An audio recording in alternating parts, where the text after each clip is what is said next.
Good afternoon, everybody, and welcome to DeepCrawl's next webinar on using log files to supercharge SEO. My name is Jon Myers. I'm the Chief Growth Officer of DeepCrawl.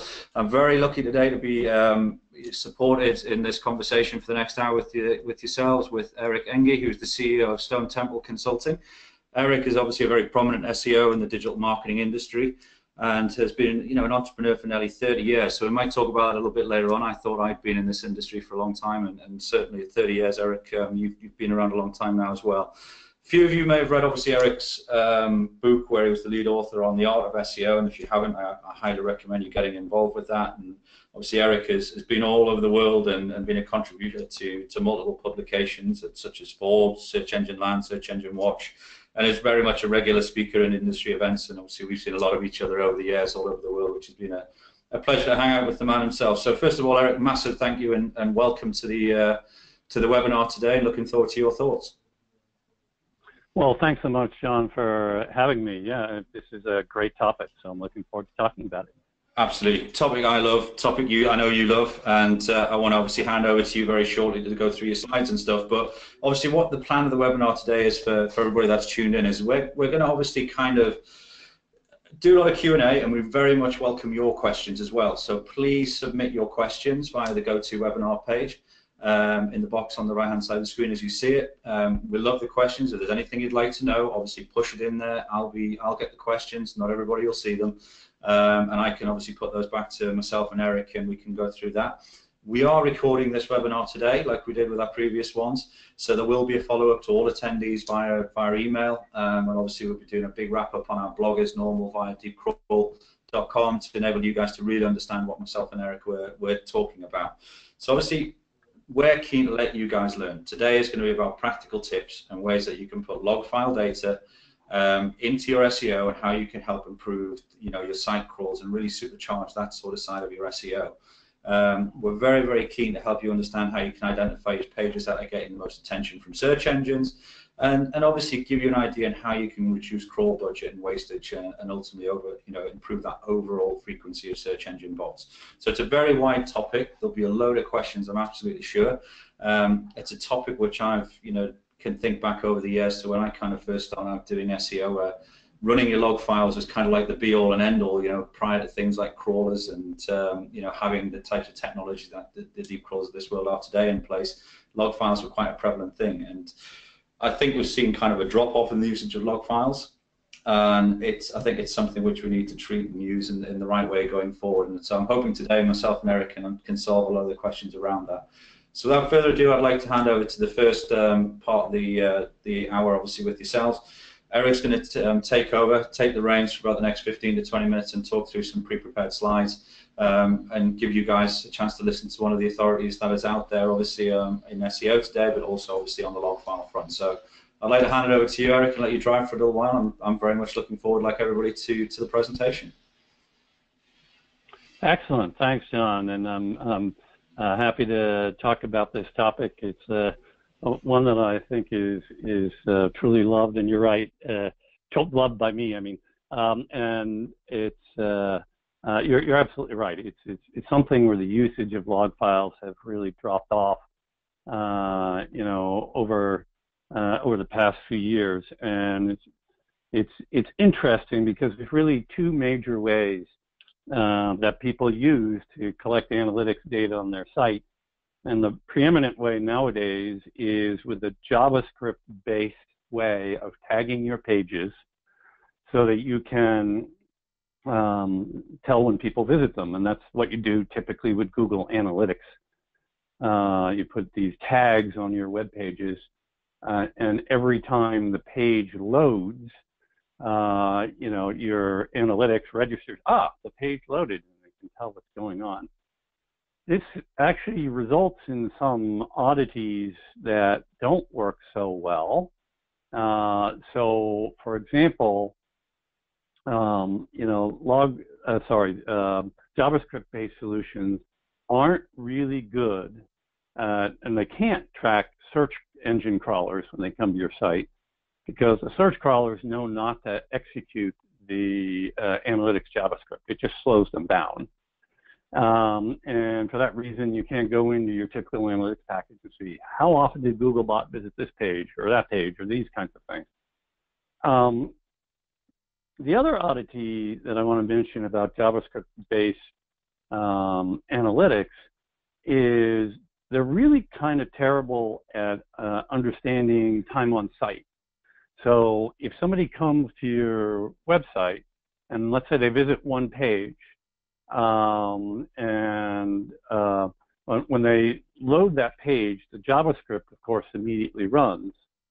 But unless you visit another page on the site, the JavaScript-based solution, it doesn't re-execute the JavaScript, so it has no way of knowing how long you've been on that page, or even if you just simply left or closed the browser or whatever else.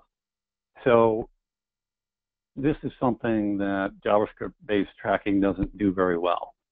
And as I dive deeper into this, I'm going to take the audience through a few examples of things that I think are pretty interesting aspects of how you might be able to use log files to get better data in some of these situations. One thing I do want to mention is log files also have their own shortcoming, and because the way log files work, it's just basically every time your server gets pinged, your web server, the log file keeps, well, a log of it, and it tracks all that data. But on the interwebs, we have a lot of caching that goes on. ISPs might cache files locally, they might be cached in your browser, and in those cases, pages get reloaded without actually pinging your web server, and those are accesses to your pages that log files can't track. So there's strengths and weaknesses to both approaches, the JavaScript-based approach or the log file-based approach. But anyway, with that, let's just dig in a little bit. First of all, it's just a little bit more about me, but John already did a very nice introduction, so I'm going to skip right by that one. And I want to show you what a typical log file looks like. It might be a file that looks something like this. And see, it's not particularly well formatted, and we've got numbers over on the left that look like IP addresses and all kinds of other information. A little bit hard to parse. Here's a little bit of a cleaner look at a log file that's been screened out. And actually what I did here for this is I showed only URLs that said that they were Googlebot. You can see over there on the right of the screen in the last column called user agent, you see a lot of Googlebot 2.1s showing up in that column.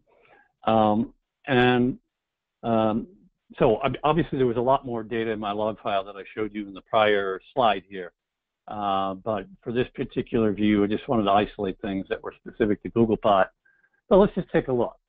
First of all, on the far left, you have the IP address of the visiting user agent, as we call it, but this is the IP address it comes from.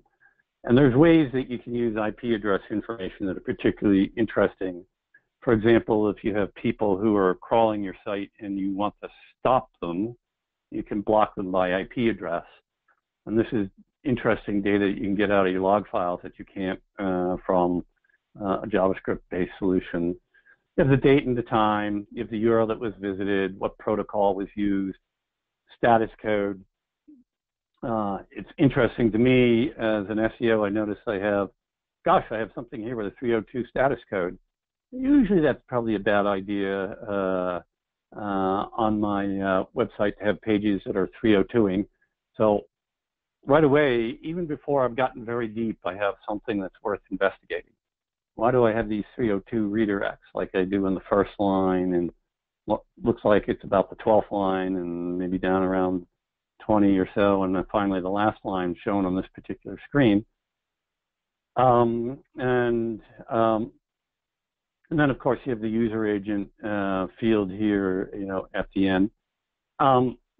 So like I said, I screened this out to just show things that were Googlebot, but actually I took it a little deeper still and took a look at it, and I screened these out a little further. In the first two rows of this spreadsheet, you'll see the start and end addresses of the IP addresses that Googlebot actually uses. And these are the ranges published by Google. And I've done a little filtering here to show that. And in the red rectangle over on the left, I've circled some IP addresses that don't fit in any of those ranges. So this brings up kind of an interesting question. Why do I have people visiting my site who say that they're Googlebot? What possible reason do they have for doing that? So, you know, it's an interesting question, and it's worthy of a little more investigation. I think the chances are pretty good that it's somebody just crawling my site and wanting to make sure that I don't block them. But just by doing a little digging in the log files, I've already got one little puzzle worth investigating, or it's really my second one, since I have my 302 redirects to talk about. But now I have people who are probably crawling my site, and they're saying they're Googlebot, and they're not. So that's a cool little thing to find out. And just, you know, in terms of how we manage stonetemple.com, the website at Stone Temple, we actually do like to block out bad bots. There's basically no good that can come of it, and it's not that much work to figure these people out and head them off. It's one of the things that log files lets you do. So here's another view where I've taken the data and I'm showing the top crawl pages,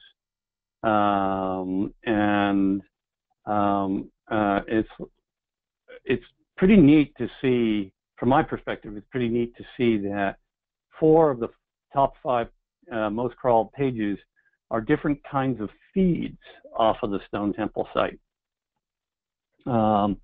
So as I say here in my note, gosh, given that other than the home page, you know, they make all of the top 5 pages crawled on the site, clearly the feed files are really important to our site.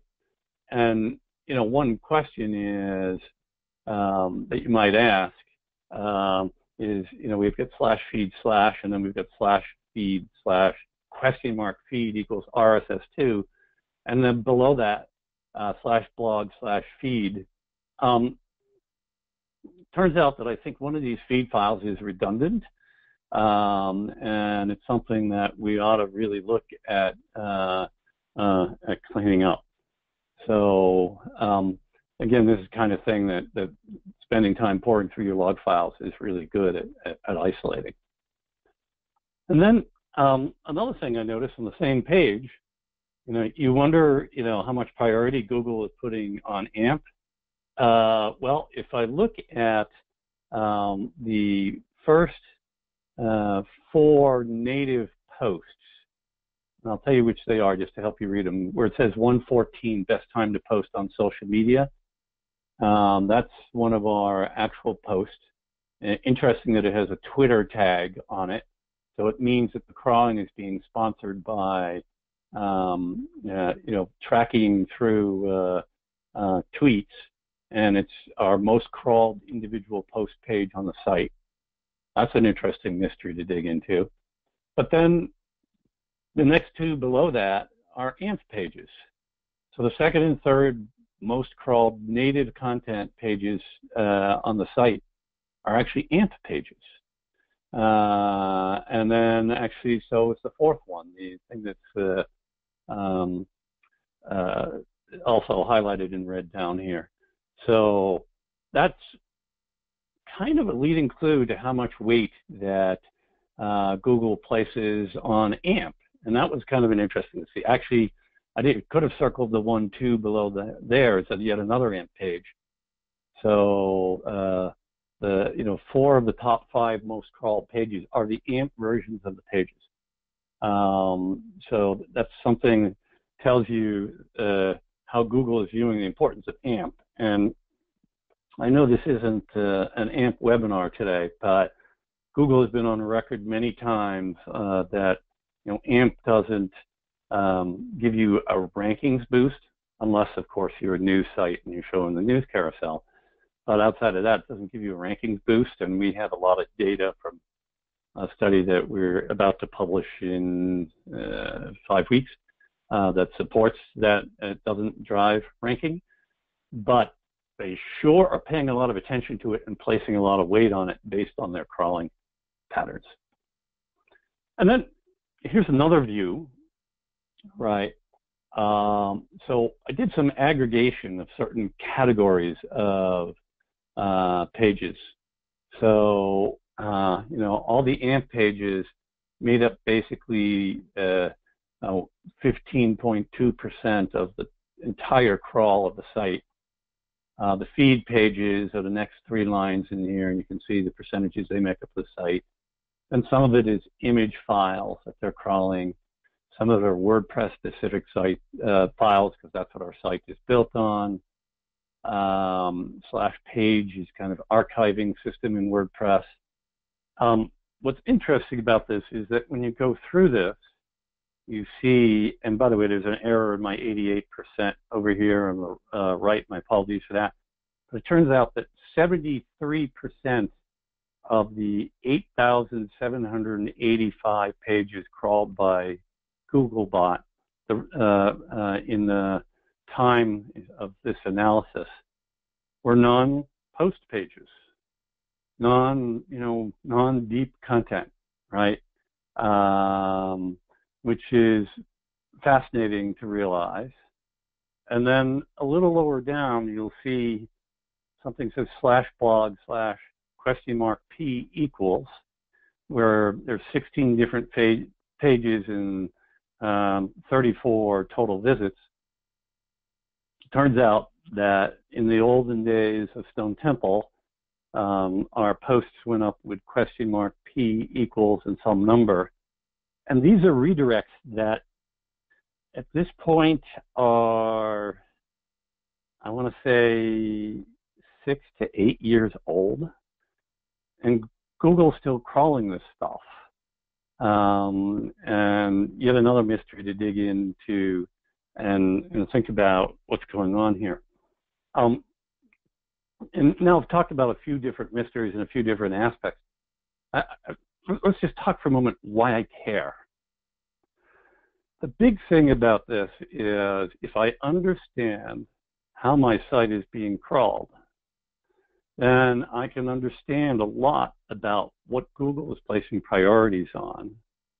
And then I can look at my site architecture and put some serious thought into, well, if that's Google's priorities and the way that Google is focusing on these things, what can I do in my site architecture to reorient Google's priorities?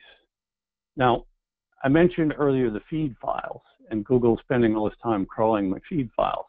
That's actually a really good thing, because it means that they're not relying on native crawls of the Stone Temple site to find out when we put a new post up. But the process that we set up with our feeds, Google is just reading the feed directly, and that means they're getting our content very quickly. So these kinds of things are wonderful to understand in terms of seeing how bots are treating your site. So let's take a look. I have one more slide to look at, and then we're going to go into another level of our discussion. This is a filtered version that I created to take out all the infrastructure files that I was showing you on this page, to show you the native posts that are being crawled, and what Google is prioritizing the most. First of all, again, this first one is the mystery that I shared with you earlier, is why is it that something that's a Twitter link is one of the most crawled links to our site? The majestic SEO Open Site Explorer shootout post, I think, is 4 years old. the growth of rich answers in Google search results, we've actually published 4 times on featured snippets and rich answers. This is the second of the 4, not the latest, and so forth, right? You get all these different things that you can dig into and understand and learn about what's happening on your site. So I wanted to share this stuff to kind of open up the conversation today, because I'm hoping what it will do is, first of all, stimulate a lot of dialogue between John and I about, the kinds of mysteries you can find when you are rousting around in log files that you can't get in analytics, the typical JavaScript analytics, but also drive some questions from you all as well. So that's my quick set of slides, and John, I'm ready to go to the next step. Absolutely. Thanks, Eric.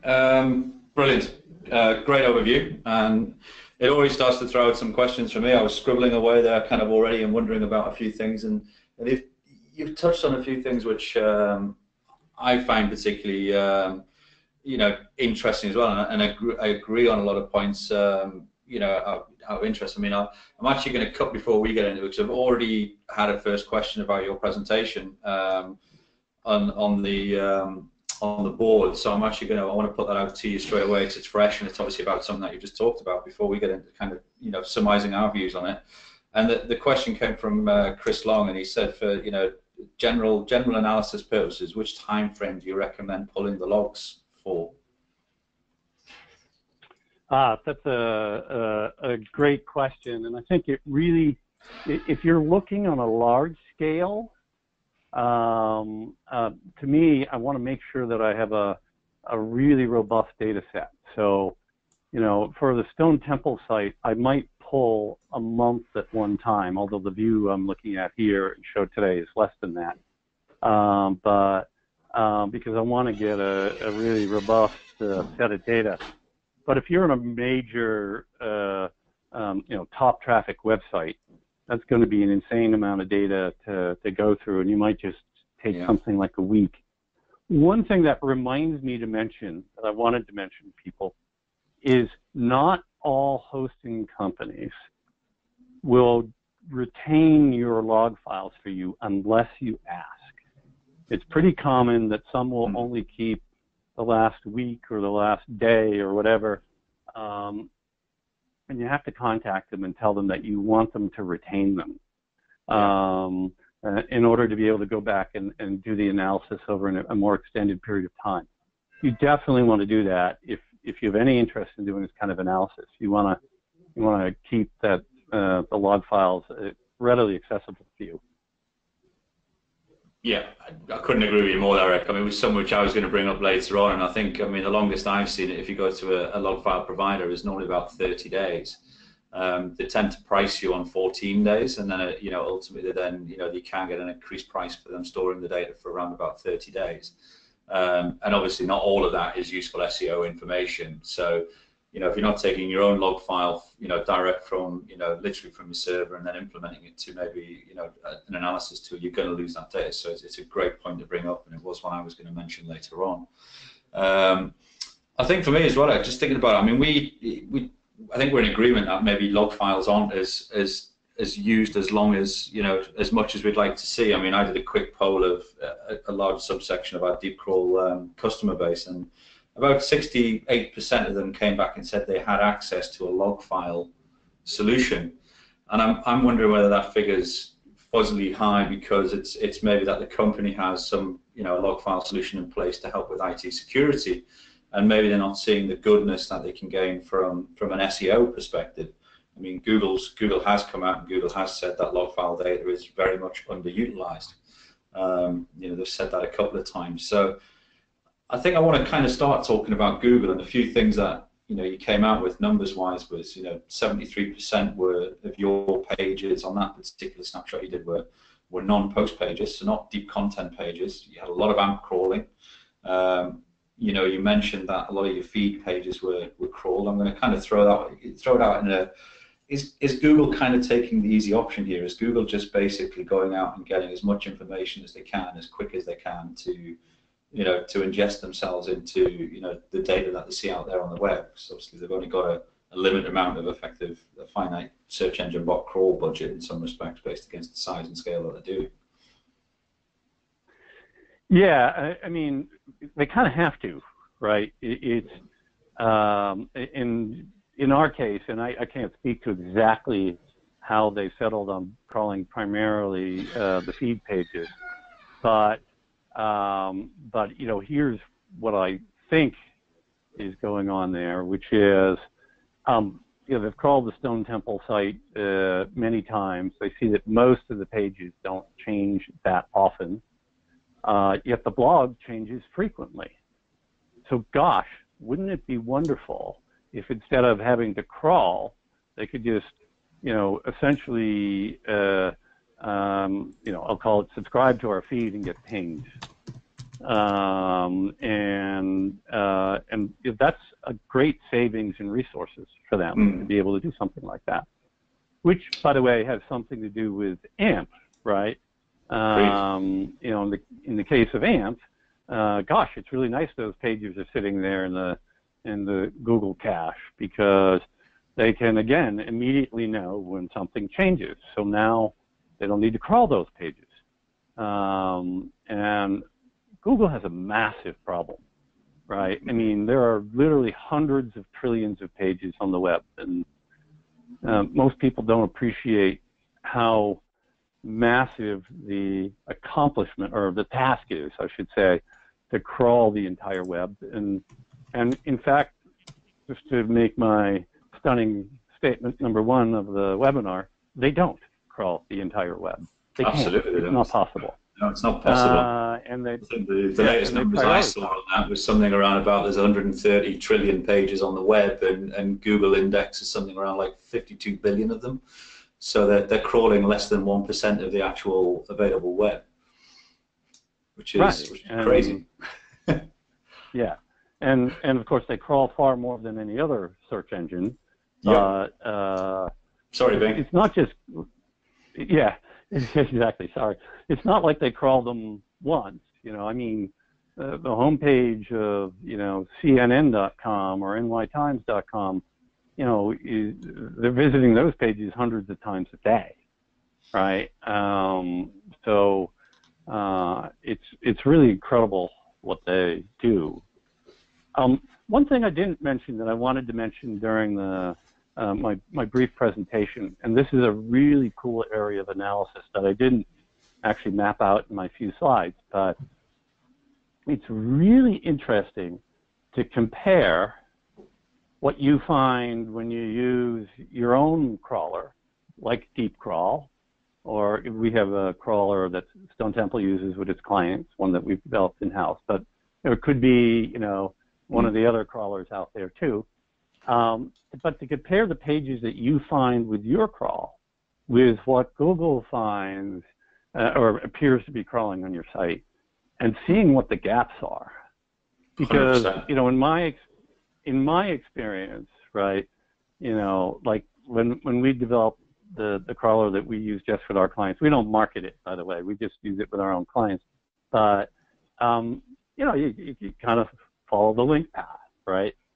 Yeah. That's not the way Google prioritizes their crawl. I mean, when they first discover a site, sure.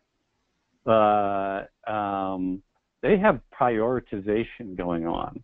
And that was kind of what I was trying to highlight there at the end, is why are they prioritizing certain pages, right? And thinking about that, and thinking about what you can do to steer that. No, I absolutely agree with that, Eric. I think it's really an interesting thing. I mean, when we think about, how Google comes into a website, I mean, obviously people say, well, why can't I just replicate that with a crawler? And obviously, you talked about obviously other tracking solutions and JavaScript and all that sort of sides of things. I mean, you can replicate an incredible amount of this with a crawler. Obviously, a deep crawl, you can set up specific crawls to run in certain ways to very much understand, what's going on across the site. The key piece for me from a log file point of view is understanding how Googlebot shapes through your site, and as you say, how it basically, not necessarily trains itself. Initially, as you say, we'll just follow the link path and go through the site like it would, index a website and So SEOs, we know, make it as accessible as possible, allow Google to get in as easily as possible and do that for us. That's the bit which you can't really replicate and understand, is how Google perceives and sees itself flowing through your site. So as an SEO, you want to understand where Google's going, because you want to do the analysis and understand whether those are the most prevalent pages, they're the best pages that you want Google to see. So it's a game of how you effectively, in a way, train Google to access your site and understand your site. And I'd love to get your views on, thinking about that one from a point of view of, is it a case of, utilizing things like how Google, bots can crawl sitemaps to discover new pages, or is there a way to train, Google, in your view, to come in and look at the right pages at the right time on an ongoing basis? As you say, you certainly see that with, big publishers and newspapers. Google's kind of waiting with bated breath for new content. But if you're not a big publisher site, what does that mean for you? Yeah, it's a very interesting question. If you remember the last slide I put up, I don't know if it's still being shown or not, but the most popular individual page was, first of all, the home page. That makes sense. That's typical for a given site. But the second most popular page that was visited 114 times was a post called Best Time to Post on Social Media. Mm-hmm. And then it had the question mark UTM_source equals Twitter, tracking code. So, and that tracking code means that Google got to the site through a link, which I believe is a tweet link. Yeah. It visited in a week. This particular poll I did was from in July. 114 times it visited that page in a week. The next second most visited page during that week was visited 19 times.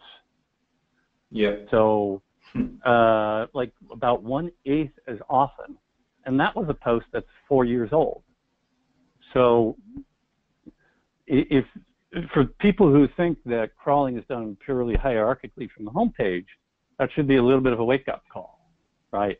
Because absolutely, if I were to unleash DeepCrawl on the Stone Temple site, first of all, you wouldn't get the UTM_source equals Twitter link at all, because you're crawling on the site. You wouldn't see it, right? So there's definitely a part of Google's crawl that's being driven by links it finds on the web, right? Yeah. And then this post is 4 years old. Right now, I think it would probably be maybe the 1200 or 1200th page that DeepCrawl would be likely to find. Right, yeah, because hierarchical crawling kind of comes down from the top, and newest content gets crawled first, and so forth.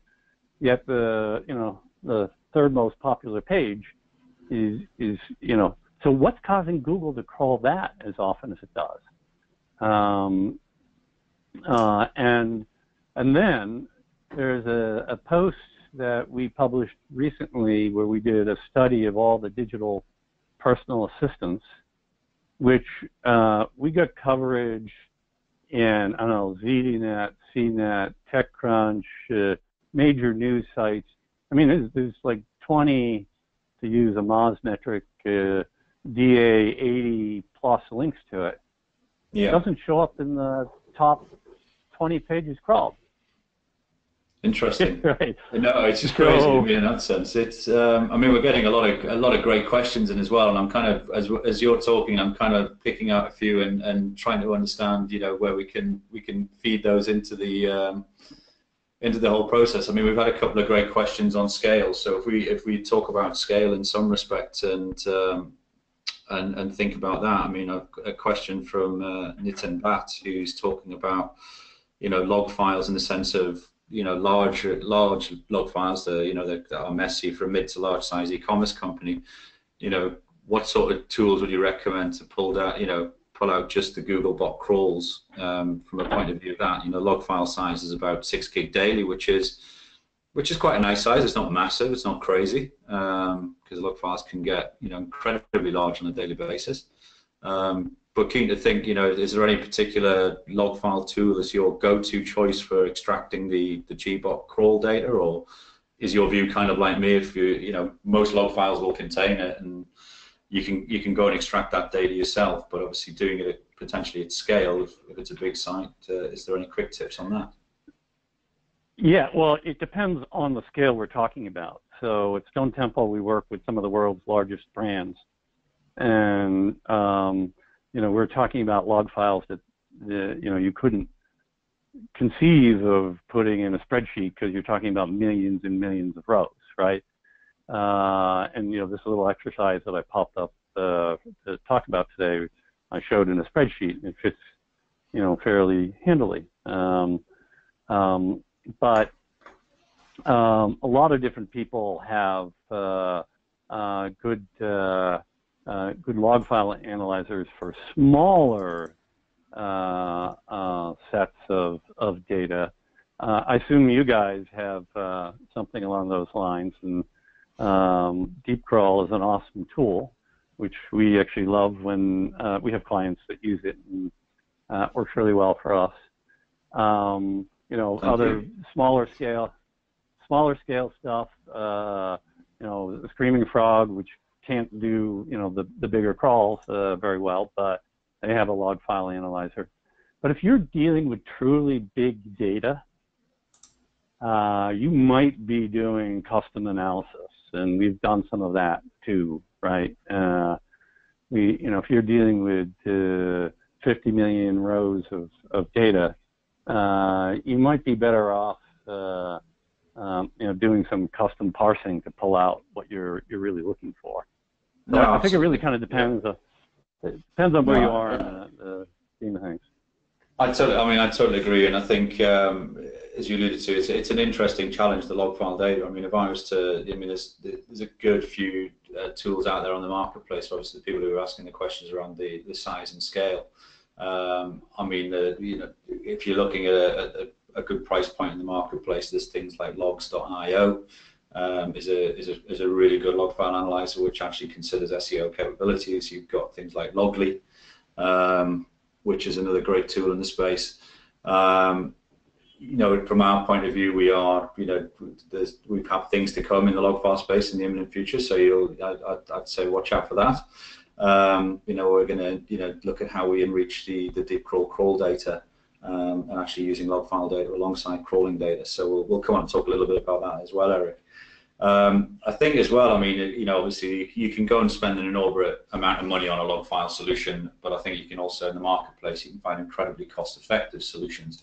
And we did have I've got loads of questions now. I must admit, there's so many questions on the board now that, which is wonderful. Thank you for everybody that's putting the questions on. I think, we might not get through them all on this particular webinar, but I think in the follow-up blog post, I think myself and Eric would love to maybe take some of these questions and answer them as part of the recap post as well.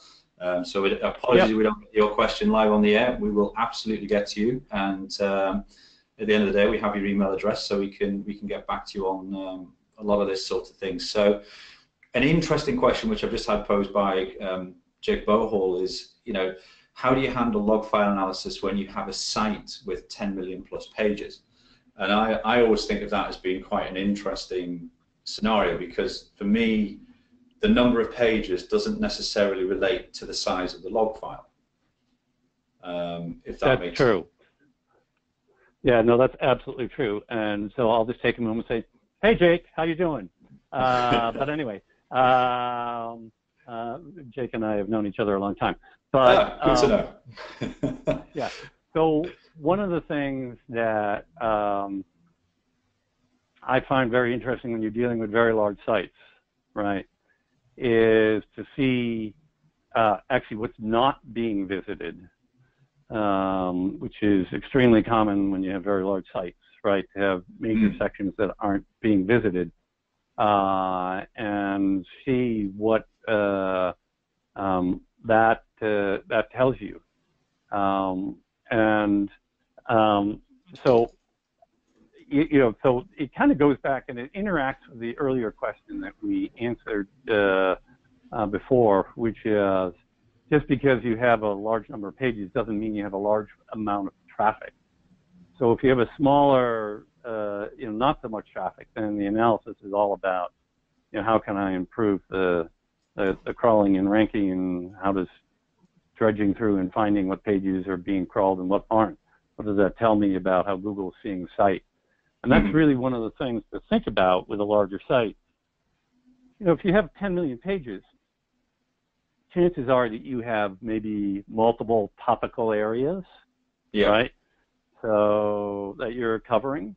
And it may be that Google buys into you as someone who sells books, but not someone who sells hardware. Okay? And you can actually discover that through the crawling analysis. Your ranking analysis might tell you that as well, but this would be a really good backup to that. Now I can see not only it isn't that Google has looked at my content and decided not to rank it. They haven't even decided it's worth looking at. And that becomes a different kind of problem to solve. So let me back up, because I want to actually relate this to something else that was, I think, a recent John Mueller or Gary-ish communication where they, said that Google ignores a lot of links out there. And it's probably not as simple as you think it is. What links they ignore and what links they pay attention to. And I think it's go on, Eric, sorry. No, go ahead, John. I was just saying, it's a really interesting point. You're right. I mean, it's kind of the game of people kind of say, well, Google isn't crawling every page I have. It's kind of in some respects, whose fault is that? Is that Google's fault, or is it your fault? I mean, I tend to find that normally some of the main reasons why, what you might classify as an important page is not being crawled regularly. It could be ranging from things like sort of, poor site architecture, or it could be misplaced, meta robot tags. Google's kind of trained to go and look for certain things, and I think that's where log files and crawling kind of come into their own. For me, a key use of a log file data is to check that ultimately your main pages are being crawled by Google. Obviously, if you run a web crawl using a DeepCrawl as such, you can see whether those pages are indexed within Google. And obviously, we'll come on and talk a little bit, about robot TXTs, I think, as well, because I think that's quite an interesting scenario as well. But you crawl a bunch of pages and you see whether Google has indexed those pages or not indexed those pages, and then you've got obviously all the page attributes around. Obviously, is it a status 200 page, or is it a 404? Is it indexed or not indexed, or is it in the robot TXT, and so on? I think the great thing with the log file data is you can take that data and allow yourself to understand, is Google coming in and taking a repetitive interest in those pages? Those are my most important pages. As you were alluding to earlier on, Eric, a page that got crawled 19 times in a week. That's a great tick for that page in the sense of Google coming to that page, but actually, is it a really important page to me? Would I not prefer to have that another page that's a lot more important and maybe drives revenue for me being crawled 19 times a day rather than that page? So it's kind of bringing the two data sets together. Yeah, it is great to do that. And just one thing that I'll mention that I think is another cool aspect of log file analysis.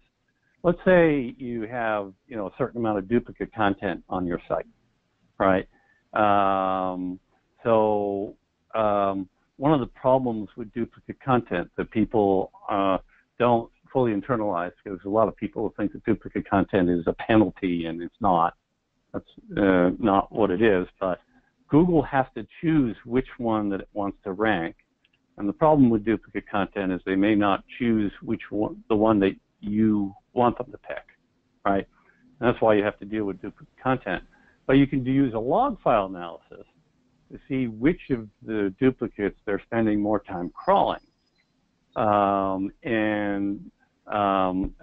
see whether or not they're crawling the one that you prefer the most. Now, obviously, the best thing is to deal with the duplicate content, so with a canonical tag or something like that. But you can do a little bit of forensics on that too. Yeah, I couldn't agree more with you. And it probably ties into a question from Martin Kelly as well. Would the use of a canonical tag help to promote the visits a page may see to desired landing pages? So meaning if you have an old page that's getting crawled with a bunch of more of than a desired page, would it be sensible to use canonical to push the new page to prominence? Which I think probably ties in quite nicely to what you were just talking about.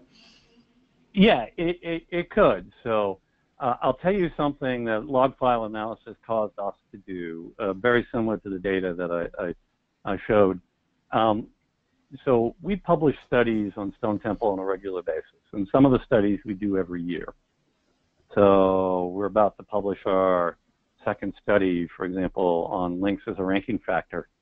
Spoiler alert, the value of links has not gone down one iota. But and spoiler alert.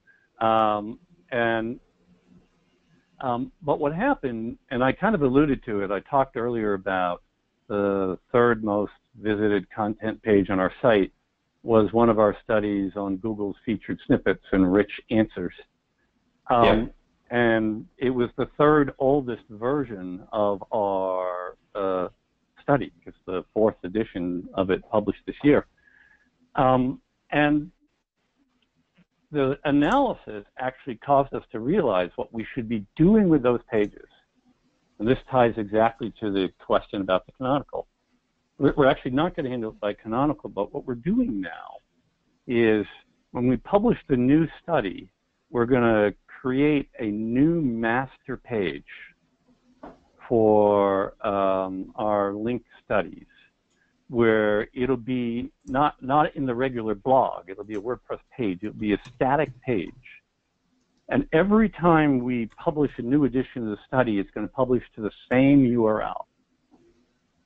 And the last version of the study will be pushed to a backdated blog post URL, and then linked to from whatever the new version of the study is. Mm-hmm. And it's this architecture that we've built, which is meant to concentrate all the authority that we accumulate on these repetitive studies in one place, so that we don't have these pages competing with one another, so that when we get the links from all these great sites, they go to a static page, and then when we publish the new study, it still has the links from the prior study, and it gets the links from the new study. And by the way, we do still link over to the old version of the post, so very clearly. So we're not trying to be spammy about it. We're just trying to consolidate our authority in one place. We're hoping that that will cause the newer versions of the study, or effectively the static version of the study page, to be the dominant page for us going forward. Fantastic. No, it makes a lot of sense. I mean, I think for me, it's bringing these data sets together, and we've kind of talked about things like obviously crawl data alongside log file data, and I think there's a level of, we can get off into talking about Google Search Console data here as well, but I think the log file is well placed to help answer a lot of these questions. And I mean, for me, like you, obviously been doing this for a while, there really is a lot of power in using log files. I mean, another question that we just had is, around what we're talking about is the log files will show you if Google added the page to the index. That's kind of the question. Or would you use the data elsewhere to achieve whether, effectively, will a log file allow you to see whether a page has been indexed by Google, or are we looking somewhere else for that data? And I think we touched on it briefly earlier on, but I think somebody just wanted some clarification on that. Yeah, no, you still have to go do a separate step to see whether or not the page is in the index. But but if it's one of your most top crawled pages, it would be stunning if it wasn't actually in the index. So yeah, I'll be amazed as well. I mean, we at DeepCrawl come across some really interesting stuff when we crawl obviously sites, and we see the pages that are indexed or not indexed.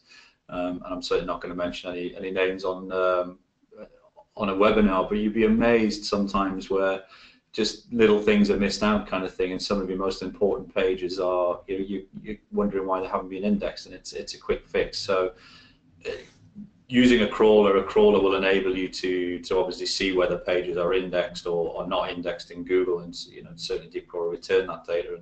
And one thing that we do is to look at effectively pages that are indexed by Google and compare it to the number of pages or URLs within the log file as well, because obviously SEO 101 of many years has been create a robot.txt and submit that robot.txt into Google kind of thing to kind of highlight the fact that you've got these pages. So we see what's quite interesting for us to see the difference between pages indexed by Google and pages that sit within that robot.txt file, and you'd be surprised how much difference you can get in that. So just thinking about robot.txt files for a moment and sitemaps as such, and obviously Google doing the crawling that it's doing, are they discovering, using the log file data, or is Google helping you discover new pages that you can relate back to your sitemap and obviously the file and allow you to extra implement more pages into that on an ongoing process type basis, especially for these larger sites? Yeah, sitemaps are an interesting beast. There's definitely a lot of power to them, especially if you have a large site with a lot of things going on. It's really critical to have your sitemaps in good order, and there are definitely some I'm tempted to use the phrase stupid pet tricks that you can do with sitemaps. Like if you've been maintaining sitemaps and Google obviously has been visiting them, which they do if you do maintain them, and you make some significant change in a portion of your site and you want Google to discover it more quickly, then you could try things like put out a new sitemap file with all the changed pages in it. Yeah. And Google is likely to visit that sitemap file immediately and crawl those pages, and you effectively end up prioritizing the crawl this way in a way that's particularly unique and helps Google discover all the site changes quickly. So that's one of my favorite stupid pet tricks with sitemaps. I don't think there's any issue in having multiple sitemaps personally. I think it helps, certainly on larger sites, to really shape the pages that you want to get included into Google, and obviously then using a crawler to actually effectively you can upload that sitemap into something like a DeepCrawl and actually specifically only crawl those pages within that sitemap to then understand is Google indexed them or is not indexed them, is Google portraying them in a bad way in any way. It really helps you engage more into what's going on. One question we have had is, are you finding that that Googlebot is respecting the robot.txt file? Because obviously, in general, what's in that file is pages you said it's okay for you to grab Google, or you might have, put a no index against some of those pages, or disallowed them. Is the written rule that the robot.txt is the Bible, and it's Google will perform to that file, or have you seen over the years, quirky nuances where that maybe hasn't been the case? I think Google is pretty good at that. I can tell you, in our experience, we haven't seen a lot of quirky things happen with them bypassing robots.txt. I don't know if your experience is different with that, John, but one thing I will say... Generally the same, Eric. I'm just letting you answer the question because it's about you as well. I mean, I wouldn't disagree with you. I mean, they're generally pretty religious about it. Sometimes you tend to find people will come to you and say it's ignored the robot file, and usually it's an error in the file itself rather than how Google's actually going about it. It's pretty binary. But one thing most people don't realize is blocking a page in robots.txt doesn't mean that it can't be indexed. Absolutely. It can be. It can be indexed, and you'll actually get a message from Google. I don't remember it verbatim, but it says something like, we can't show a description for this page because it's blocked in robots.txt or something like that. So if you need to get a page out of the index, then robots.txt won't guarantee that will happen. and Google may choose to keep it depending on the value of the links pointing to it and what it causes Google to perceive about the page's importance. What few people realize is there's some really interesting industry history as to why that's the case. And the industry history is that eBay used to be blocked to Google. Yep. And Google couldn't afford to not have eBay in the index. So they set it up so that pages could still be in the index if, you know, the link graph suggested they belong there, even if they're blocked in robots.txt. As long as it's links to it. Totally agree. I remember that well. That was a very interesting conversation. I think it was also a conversation when eBay pulled all of its paid search spend as well one year to see how that affected them. So I don't think Google appreciated that one either. I'm conscious of time, so obviously we've flown through this hour. We've got so many questions, Eric. It's fantastic, and I've got a load of questions on here, which I think, as I mentioned earlier on, we can, you know, formulate as part of a post in the recap, and actually myself and Eric can answer quite a lot of these. So there's some really good questions. I think there's a lot of questions around things like we've touched on things like is it a good idea to canonicalize a page and, you know, push the traffic for the Googlebot from that page to a more, you know, desired page. I've got some stuff in here which is talking around, you know, thinking about disallowing pages. So I mean, one question which was asked in here was kind of effectively, you know, going back to obviously the stuff that you showed from a Stone Temple point of view, would you block Googlebot from crawling the WordPress content folders in order to take more advantage of, you know, Google's crawling budget and actually, you know, push that towards the pages that you want Google to come to? Is it as simple as that, or do you think it's more that actually if you cut those pages, Google's not going to redistribute within your site and look at other stuff unless you kind of shape it and tell it to? Yeah, that's a great question, that last one, because it's a matter of, well, why are they visiting that page? Is it really fluff, or is it critical to their understanding of the content? But yeah, and that's what kind of where the answer to that question lies. No, absolutely agree with that. Obviously, we touched on it at the start a little bit about size and stuff as well. It's, you know, just a quick question just come in now. I think it's just key to kind of cover it off. It's the old Excel question. Obviously, how do you manage huge log files? You know, Excel will obviously has certainly Excel has a better limit than it used to. And I think back, you know, 10 or so years when you had about 56,000 you know, lines of rows of data within Excel. It's obviously a lot more now, kind of thing. But if you're past Excel's limits, is there anything that you would recommend that, you know, our listeners could go towards?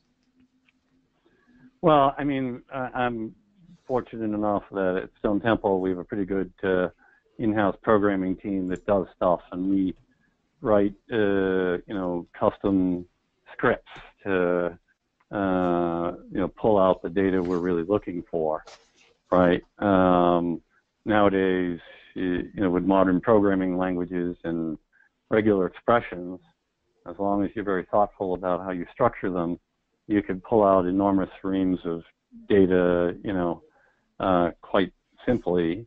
And so you know, I did something the other day, and I really don't do much programming myself, but I still do dabble, and I had something I just needed a data point, and I processed, you know, 3 million lines of something, and, you know, I had my answer in 10 minutes. You know, it just doesn't take very long. It might take you, you know, it might take you 20 minutes to load an 800,000 row log file, but I actually did that in Perl because that's what I dabble in when I dabble. You know, it just, you know, boom, it just ripped it out in 10 minutes, and there I had the data I needed. But you do really, you know, obviously you lose some of your flexibility when the data files get that large, because anything that's trying to do a normal database, I mean, it doesn't fit in Access, it doesn't fit in SQL. I mean, you know, you're just in another territory at that point. And, you know, a Cassandra database, can take data of pretty much any size. Is what we use with our tools. It's certainly something which we see ongoing, because obviously the whole premise of DeepCrawl is to keep the data within the platform, and the platform is designed to deal in ingesting and analyzing huge amounts of data, and we do get asked on a regular basis. Yeah. I've downloaded the data out of DeepCrawl and I'm now kind of analyzing, and I'm kind of, don't do it. Don't put yourself in that position. Don't kind of Excelify yourself as such, and keep it in the platform and actually use these technology solutions to help you analyze that data. Certainly, if you haven't got the skills like you have from a Perl perspective. We're out of time, Eric. I mean, it's flown by for an hour. As I said, I'd just like to say a massive thank you to yourself for getting involved with this, and I think it's been a really interesting conversation. And I can tell you now, looking at my screen, we've got a whole bunch of questions to follow up on from some people around some really interesting subjects, and I will absolutely make sure that we do that. The recording of this webinar tonight will be available. We'll be looking to put that together tomorrow and get out an email to attendees. And thanks for listening in, guys. And if you did miss it, obviously if you did sign up, you will get the email as well. But we'll make the recording available. We will also obviously write these blog posts, and I think we've got another blog post just in questions alone. So there's probably going to be 2 blog posts now. Feedback is very, very key for us. We'll also be sending out to you guys a quick questionnaire just to say, hey, what do you think? How was it? Did we answer everything you'd like to hear? And what would you like to hear about next? I mean, I love talking about many things, like I'm sure Eric does. And let's talk about the things that we would like to say. I mean, I have one final question that was kind of thrown in pretty much in my direction, in the sense of DeepCrawl. Which was basically, what are you doing, if anything, to be able to bring log files and gain some insights from them into the DeepCrawl environment, like other tools that are in our space have started some initial scenarios around. All I would say on that one is watch this imminent space. I'm talking in the next few weeks.